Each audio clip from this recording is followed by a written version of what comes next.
27 November 2019 থেকে বিনা বিচারে জেলবন্দি বিশিষ্ট সমাজসেবী জয়দেব দাস। মিথ্যা গাঁজার কেসে ফাঁসিয়ে এখনো তাকে জেলবন্দি করে রাখা হয়েছে। পুলিশ বারবার কোর্টে দাবি করেছে তাদের কাছে জয়দেব দাসের বিরুদ্ধে উপযুক্ত প্রমাণ আছে, যদিও সেভাবে কোনো তথ্য প্রমাণ কোর্টে পেশ করতে পারেনি পুলিশ। এরপর হাইকোর্টের দ্বারস্থ হয় জয়দেবের পরিবার। 21 এপ্রিল 2023 বিচারপতি রাজাশেখর মান্থা এবং 28 মে 2023 বিচারপতি তীর্থঙ্কর ঘোষ সিসিটিভি ফুটেজ প্রকাশ্যে আনার নির্দেশ দেন এবং যত দ্রুত সম্ভব বিচার প্রক্রিয়া শেষ করার নির্দেশ দেন। যদিও এখনো সিসিটিভি ফুটেজ প্রকাশ্যে আনেনি পুলিশ। এফআইআরে পুলিশের দাবি 27 নভেম্বর 2019-এ জয়দেব দাসকে সঙ্গে নিয়ে তার বাড়ি থেকে মাদক দ্রব্য উদ্ধার করে পুলিশ। সেই অভিযোগকে মিথ্যা বলে দাবি করেছেন জয়দেব। যেদিন তাকে বাড়িতে নিয়ে যাওয়া হয়নি বলে অভিযোগ তার, 4 আগস্ট ট্যাংরা থানা থেকে জয়দেব দাসের বউয়ের ফোন ফেরত আনেন তার মা এবং বউ। সেখানে দেখা যায় সেদিন সন্ধে 6:24-এ পুলিশ গিয়েছিল এবং সঙ্গে জয়দেব দাস ছিল না, এমনটাই দাবি জয়দেব দাসের পরিবারের। 21 জানুয়ারি 2020 সালে এন্টালি থানা থেকে সিসিটিভি ফুটেজ জমা দেওয়ার নির্দেশ দেয় আলিপুর কোর্ট। সেটাও জমা দিতে পারেনি তারা। সেই সঙ্গে 20 ফেব্রুয়ারি 2020 জয়দেব দাসের সিসিটিভি জমা দেওয়ার নির্দেশ দেয় আদালত। সেটাও জমা দেয়নি পুলিশ। বুধবার ফের আলিপুর কোর্টে তোলা হয় জয়দেবকে। এদিন তিনি বলেন 2016 সালের মোহনলাল ভার্সেস ভারত সরকারের কেসে সুপ্রিম কোর্ট যে রায় দিয়েছিল তাকেও মান্যতা দিচ্ছে না পুলিশ।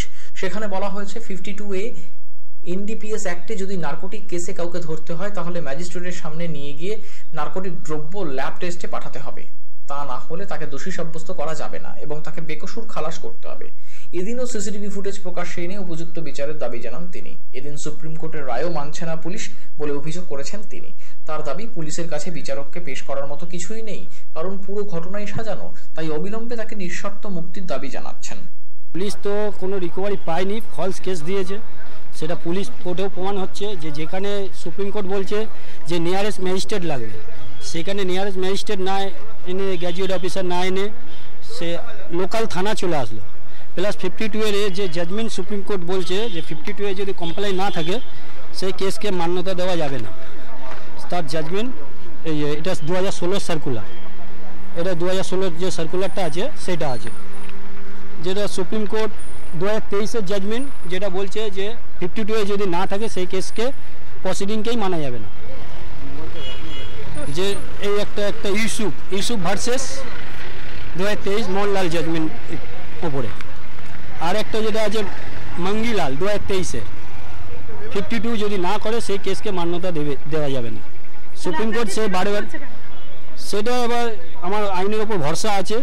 যেহেতু ওরা একটা ভিডিওগ্রাফি, যদি আমার কাছে যদি চরস গাঁজা পেয়েছিল তাহলে আমার ঘরে একটা ফুটেজ কেন প্রমাণ করতে পারলো না কোর্টকে? আমার কাছে গাঁজা কি চরস পেয়েছে সেটাও একটা প্রমাণ করতে পারলো না কোর্টকে। তো যদি কোর্টকে আনতে, আমার সিসিটিভি পর্যন্ত আনতে বলেছিল সেটাও আনিনি। ইন্টালি থানার সিসিটিভি পর্যন্ত আনতে বলেছিল সেটাও কোর্টকে আয়ও প্রডিউস করেনি। তো কেস যে টোটালি ফলস সেটা প্রমাণ হয়ে যাচ্ছে যে পুলিশ কিভাবে একের পর এক গাফিলতিতে দেখা দিয়েছে, যে পুলিশ মিথ্যাভাবে ফাঁসানো। আর একটা মিথ্যা কেস এনডিপিএস দিতে পারলে এই পুলিশ পারে। এই কলকাতা পুলিশ কিভাবে যে একটা মানুষকে এনডিপিএস কেস দিতে হয় সেটা একমাত্র কলকাতা পুলিশ জানে। আর রাজনীতি করতে গেলে আমার আইনের উপর ভরসা, আমার সব দিক দিয়ে আমার 52 যেখানে বলেই দিয়েছে আমার 100% আমাকে কেউ খালাস দিয়ে রুখতে পারবে না। আমার এই কোর্টের ওপর ভরসা আছে, আমি আইনকে মানি, আইনের ওপর ভরসা আছে, আইনের মাথা পেতেই চলতে হবে। ওনার ওপর ভরসা, 52 ওপরেই জাজমেন্টে আমি খালাস আছি আমার কেস। Bureau report, channel 10।